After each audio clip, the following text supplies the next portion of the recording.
screaming heavy metal! We rock! But the evil that men do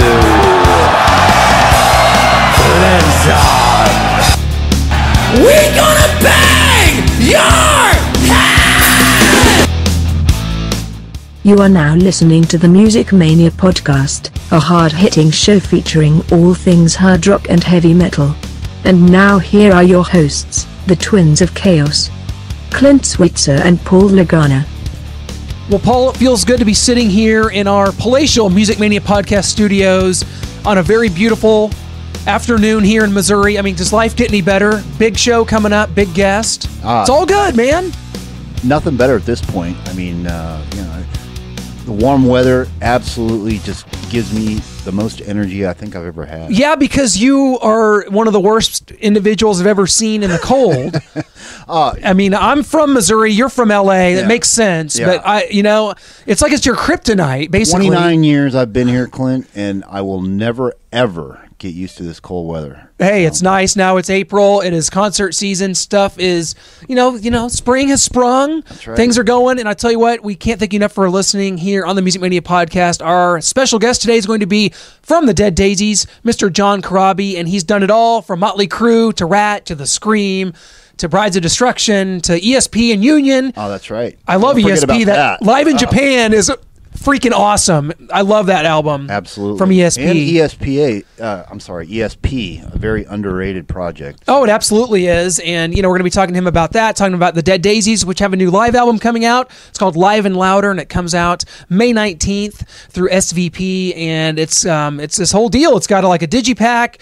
It's got a documentary, a DVD, live album. This is awesome stuff coming off their big hit album, which was Make Some Noise, which has been out not quite a year yet, but great album, very straight ahead rock band. I love the Dead Daisies for what they are, man. There's no frills, That's right. In your face. I thought Make Some Noise was a great album. Live and Louder, very excited to hear that when they... I've always enjoyed that kind of straightforward, in your face type of rock, Not to say that today's rock isn't that way, but, you got with the double kicks and all that, that pretty much every band nowadays... has perfected. I like just the basic in-your-face, straight garage, almost kind of a garage sounding. That's how I would describe the Dead Daisies, and I'll tell you what a lineup they have with Doug Aldrich on guitar, former Whitesnake and Dio, with David Lowy, with Marco Mendoza from Thin Lizzy, from Whitesnake, from Ted Nugent, Brian Tichy, of course, on drums from Ozzy Osbourne, from Foreigner. Right. He's done. And this is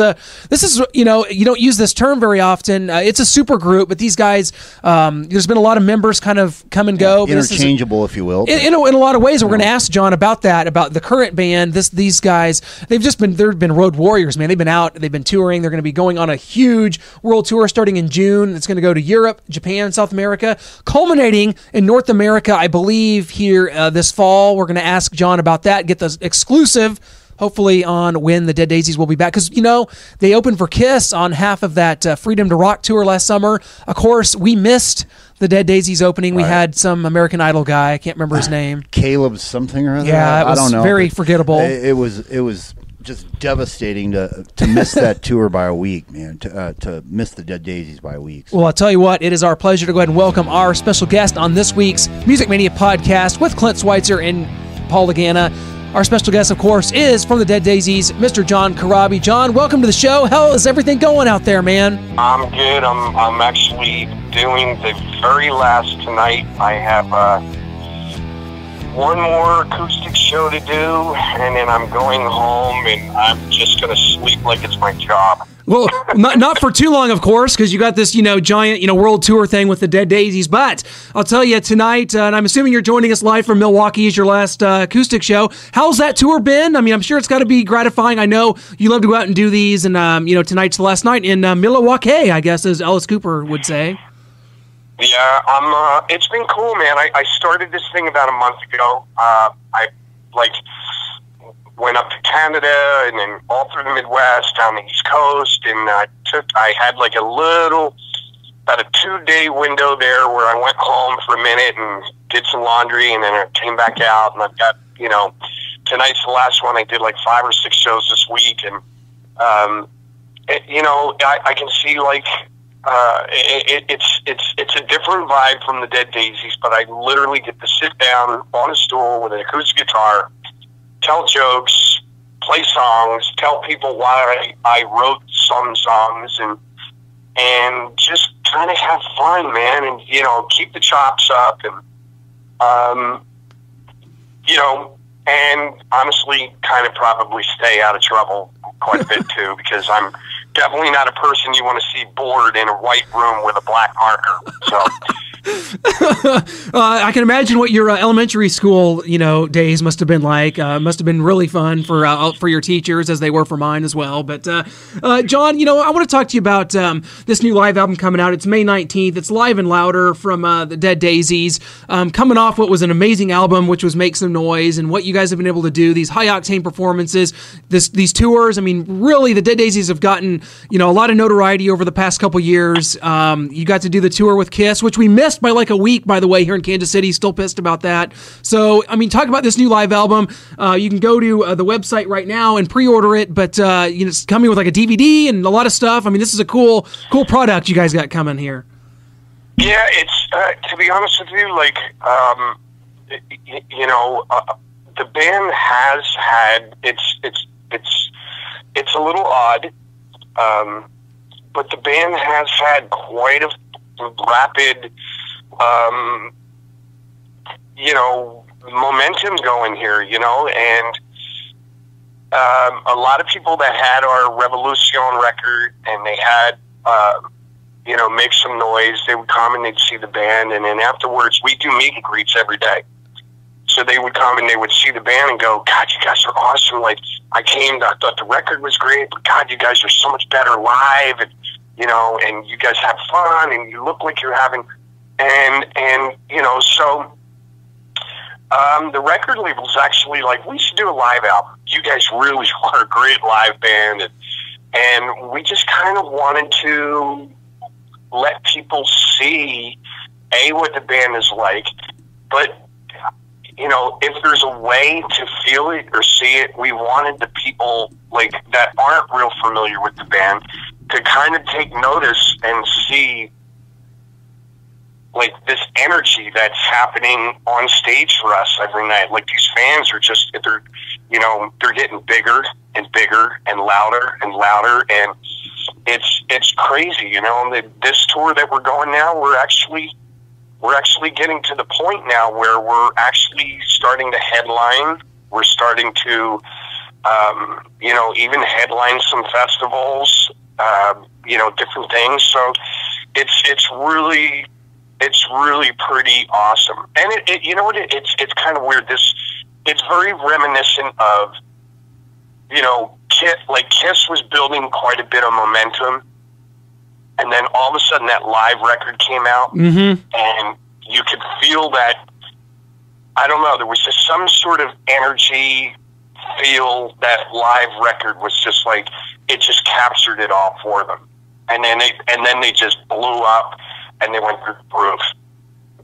And, you know, I'm not saying that we're going to become, you know, we'll be talking 40 years from now as legendary as Kiss was, but, you know, it's kind of the same thing. I just feel like we're capturing this moment, you know, and it's like, it's not just the band, it's the audience too. It's like there's something happening between the band and our fans. It's killer. Absolutely, John. And that tour that you're talking about right there, that starts in June, I believe, and goes through Europe, Japan, and South America. You haven't announced any North American dates yet. Is that coming forth here? Yes, it is coming, and I can tell you that we are. You'll have to go to the deaddaisies.com because there is an announcement coming within the next week or so.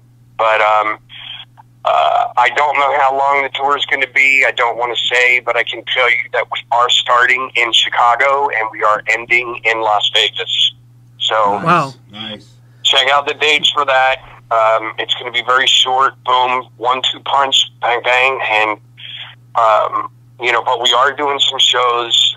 You know, it's It is crazy. We're like an Australian-American band, and we really haven't done that much in America. So it's funny, we're American, but we got to kind of prime this market here. Everywhere else we're doing amazing. Europe and Japan and like all these great places, and so we have to come home and we have to work, and so our management's helping us with this, but I'm very proud to say that we are doing some shows in America this summer. Yes, very excited for that. And, what is this?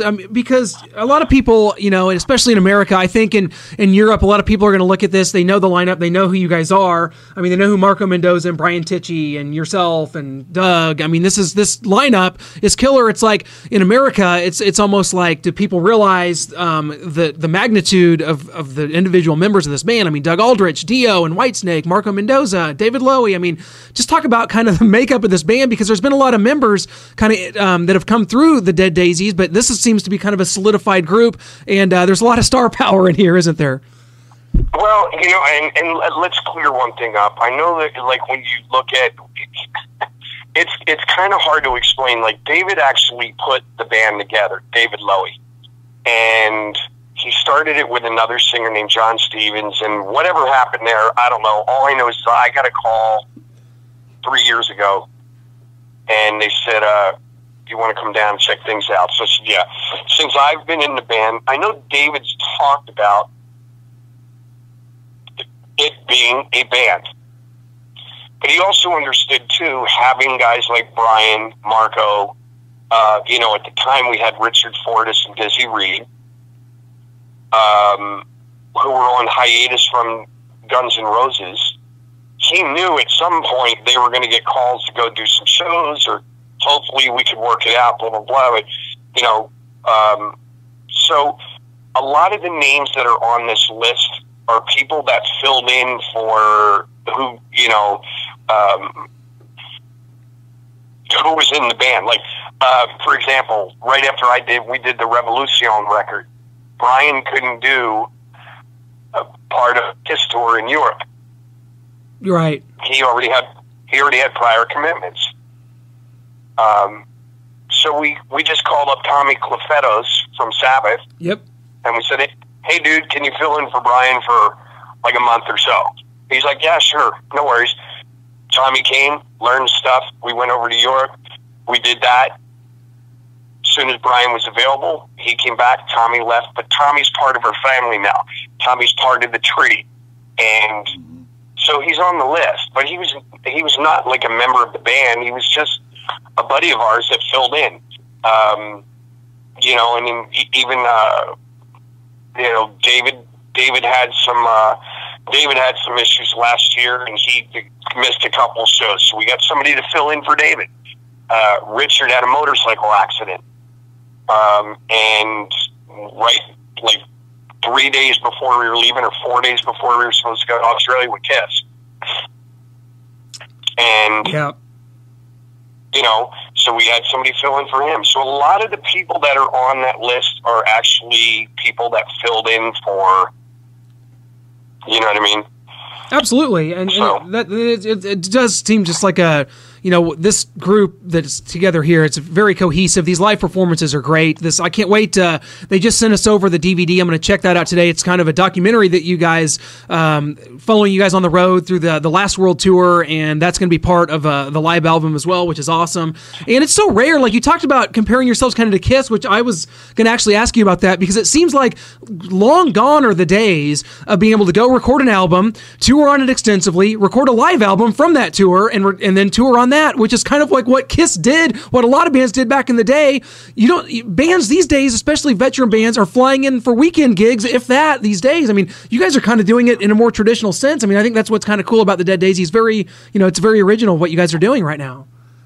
Well, it's funny. It's very traditional in a current fashion. I mean, obviously the days of radio and MTV and all that stuff, that's gone. You know what I mean? So we're back to basics, like in a way of like, okay, you got to pound Pound the Pavement, Get Out, you know, Shake Hands, Kiss Babies, Go Tour, you know, so we'll go in, we'll do a record very quickly, like a lot of those bands used to do. If you look back at the days of early Kiss or the Beatles or the Rolling Stones, they would do 2 or 3 records a year. Yep. Insane. Led Zeppelin did the first two Zeppelin records were recorded in, you know, 69 and 70. Yeah. So, and they were recording it on tour. And we just, you know, so we're taking that old element, but now what we're doing is we've kind of figured out, like, all right, Pounding the Pavement, Kissing Babies and all. So now we have this team of people around us, management and PR people, that have absolutely mastered the art of using social media. So we're just constantly reaching out to fans that way. It's like more one-on-one, and then we just do it old school. We're like, once this record comes out, we will literally tour for, you know, we're constantly touring. And, you know, so it's taking elements of the old and the new and putting it together and just going and making it our own. So, you know, I love being in the band. I love what's happening. I love the groundswell. The fans dig the band. It's just cool. It's got, so there's some weird little chemistry happening, and it's pretty awesome. Absolutely. And again, that live album comes out, I believe is it May? May 19th, May yes. 19th. May 19th. Right. John, talk a little bit about recently, apparently there was some news that you'd be working with Mick Mars, and apparently you did have a session, recording session and whatnot. How has that come about, and what will come about of that? You know, to be perfectly honest with you, I don't know. Like, Mick called me, he moved to Nashville, him and I were, you know, we talked, and we hadn't talked for years. And I kind of talked to him about a few things, cleared some things up for him. He told me some stuff, cleared some things up for me. And you know, he said, hey, I want to do a solo record. And I was like, all right, cool, you know. And, you know, the biggest problem with me and Mick is schedules. Sure. He was on tour with Motley doing the farewell thing. I was doing my solo thing at the time, and then I got the Daisies gig. Yeah. And now it's just been, honestly, since I started doing this thing, I have been, you know, I think in the last 3 years, I think I have been home, if I took all of the time and put it together, I think I've been home about 5 months. Wow. And, you know, so Mick and I just talked. I did the 2 songs for him, and I said, listen, this is your first solo record. Like, it's got to be awesome. He was starting to get impatient. I go, I don't want to hold you up, dude. Like, I love you to death. Like, I just want your record to be awesome. I want it to be amazing. You know, but I don't want to hold you up.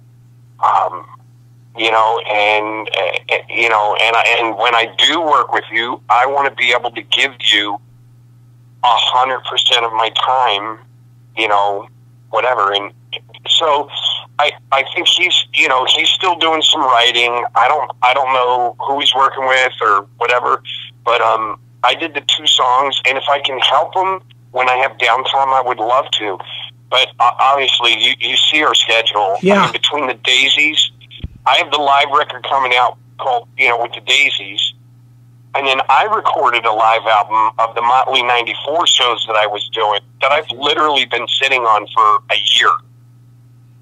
And I just said, okay, you know, I can't seem to find a spot to drop it. So I just said, you know what, let's do the Daisies record is coming out. The live record's coming out in May. I'm going to wait till like June or July, August. I'll drop my live record, and then I got to get into the studio with the Daisies, and then I still have to do another new electric solo record as well. Yeah. And I was just like, Mick, I don't know when I'm going to have time to do this with you. You know what I mean? Well, yeah. I mean, you've always been one of the busier guys in rock. And, it's funny, last time we had you on was last summer, sort of in the middle of that shit storm that was happening with all the blabbermouth articles about you and Nikki and the Motley 94 album. But, and we talked about that last time. But really, I've always kind of wondered, too, just one question about that album was just Mick Mars really working with a second guitarist and sort of like piggybacking off the question about working with him on his solo album. What was it like when you joined the band? Mick had never worked with another guitarist, obviously, in Motley Crue before. How did he take that, and what was kind of your relationship like when you were in the band together? Unless Mick says otherwise, now I just saw Mick he did an interview not that long ago with Eddie Trump, and I wrote to him and I thanked him. Whatever, he was beyond complimentary to me. I learned a lot from Mick. I think Mick has always been probably the steadiest as far as performing. Mick has always been like the staple or steady guy. Like, you'll talk to fans and some fans will, like they love Motley, but they'll say, oh, well, Nikki had an off night, or Vince had an off night, or Tommy had an off night, but Mick was awesome. Yes. That's always been, like, I would honestly say like 99% of the people that I talk to, whether they love Motley or hate Motley, Mick has always been like, Mick was great. Mick was great. Mick was steady. Mick's the guy. Like, he just kind of does his thing. And, like, I love that. He's got the most sickening, fucking, like, huge tone. Oh, it's easily recognizable. I learned a lot of... What now? Just the tone, like you said, is very, very recognizable, if nothing else. Yes. And that's the thing. Like, Mick will tell you himself. He's like, yeah, when everybody was trying to play like Yngwie and Eddie and Randy Rhoads, he goes, I was working on my tone. Yeah. And so I learned a lot of things from Mick about that. And I think that the one thing that Mick said in this interview that, was like, God, I was, kind of moved by it. He was like, Corabi made me a better guitar player. Wow. But he said, only because I gave him the freedom to be a better guitar player. Like, Mick's thing is, he'll play the rhythm, he'll do the solo, right back to the rhythm. And this allowed him to expand more, you know what I mean? Sure. And still had somebody to hold the rhythms and stuff together. So we both learned a lot from each other, man. It was cool. I enjoyed it. And, I've seen interviews that Mick's done, and he's always been nothing but complimentary. For some weird reason, though, the fans think that we were just at each other's throats. And it's the same with me and Vince. Like, me and Vince were just talking. I saw him at a festival. My solo band and Vince's solo band played together, and I was on his bus, and we were just bullshitting, and he's like, man, I don't get it. Like, the fans really think we hate each other. So we took a photo and we threw it out there, and, but it couldn't be farther from the truth. It is what it is. Everybody likes a good gossip every now and then, I guess, but we all know the truth. Well, yeah, that's funny, that picture you're talking about, because like I said, we had you on last July, and there was all these articles coming out, and then that picture came out like 2 days later, and I was like, oh, wish I could ask him about that. But John, I tell you what, before we let you go, I do have to ask you about this, because I know you worked with Bobby Blotzer and Ratt. You were a second guitarist in Ratt with Warren DeMartini. Know those guys well. The situation going on with Ratt right now is about as mind-boggling as it gets in rock, although, you should never be surprised by things that happen. You got kind of two Ratts going around. I know you know Bobby well. What do you know about that situation, and what in the world? I don't even know. Bobby seems a little on edge these days, I guess we'll say. If without getting into too much, whatever, I'm I'm not real happy with Bobby Blotzer right now. I did a gig with him, and him and I left the gig like, I walked in there, I just remember walking in, I bought him a drink at the bar, and then by the end of the night, we wanted to kill each other. So I'll just leave it at that. Yeah. And then, but I'll tell you this, like, I had a great run with Ratt. It was very, I needed to do the thing with Ratt because I was kind of, I was so wrapped up, which you tend to do, like when you're in the music industry, you focus on, your music and you get out, but then you're on tour and you're like, well, how many tickets did we sell? How many t-shirts did we sell? How many miles do we have to go? How much does the hotel cost? You know what I mean? And, Ratt was just a way for me to give myself, after the Scream, Motley, and Union, I was becoming a little frustrated at the business end of being in, the rock, whatever. And Ratt came along, and it was a way for me to kind of reset. Yeah. I could still play music. I went on tour. I stood in the background. I lit my cigarette. I had my Guinness and my whiskey on the side of the stage, and I literally played my show. I was buddies right there. My partner in crime was Robbie Crane right next to me, and we did our thing, and I had a blast because I didn't have to worry about all the things that it wasn't my thing. Yeah. So I just traveled the world playing music. I was a little land pirate. And I got my check on Friday, and it was kind of refreshing. Yeah, John, well said, man. You've done so much. We've had you on a couple times now. We cannot appreciate it enough, I'll tell you. Hope the show goes well tonight. This tour, guys, again, go to thedeaddaisies.com. You can actually pre-order the album through Amazon. The live album, it comes out May 19th. It is Live and Louder, and I tell you what, this is great stuff. Going to watch the documentary today. Can't wait for it to come out. John, thank you so much for all your time, man. We really appreciate it. All right, guys. Have a great weekend, and don't do anything to do, which pretty much leaves you wide open. So yeah, I was going to say that's more dangerous than anything. But hey, we'll hold you to that, and we'll call you when we need the bail money. We got your number now.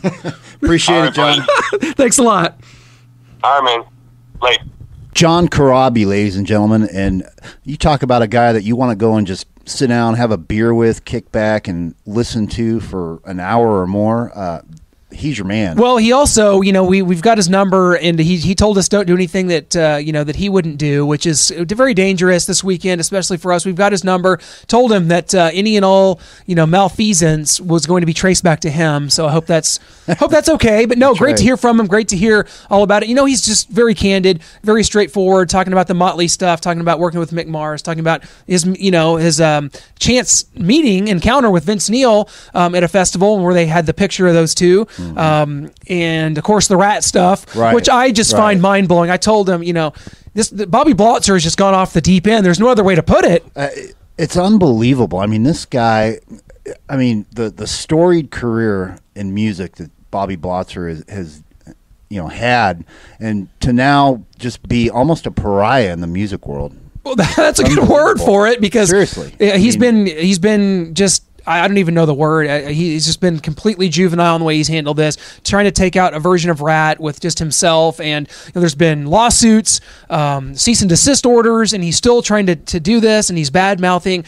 And you got Stephen Pearcy, you've got Carlos Cavazo, you've got Warren DeMartini going out there and with Juan Crochier and doing this thing with Ratt, and with I think Jimmy DeGrasso on drums.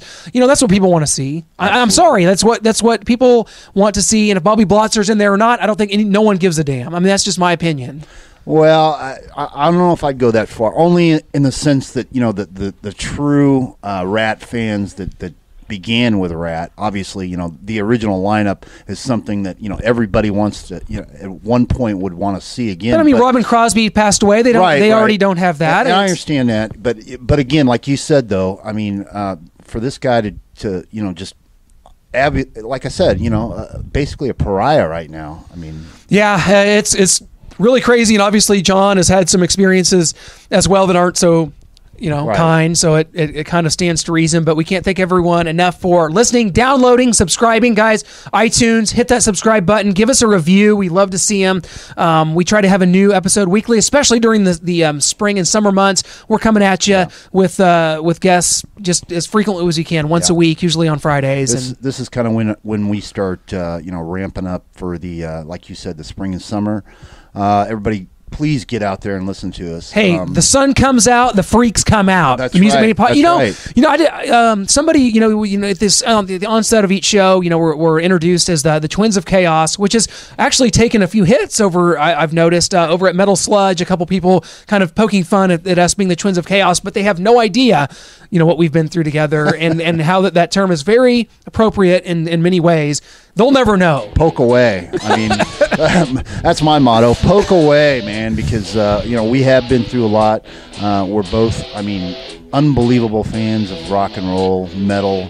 That's what 80s. matters. That's what we do. That's right. That's why we do it. And this is our platform here. I never thought I'd be able to sit here and talk to some of my favorite artists of all time. Yeah, so, anybody wants to poke at that, well, then, get over here and try and do this. Yes, absolutely. Paul, thanks everyone for joining us here on this week's Music Mania podcast. Don't forget to hit that subscribe button. Thanks so much for listening, and we hope you have as good a weekend as us, and call John Corabi if you have any trouble.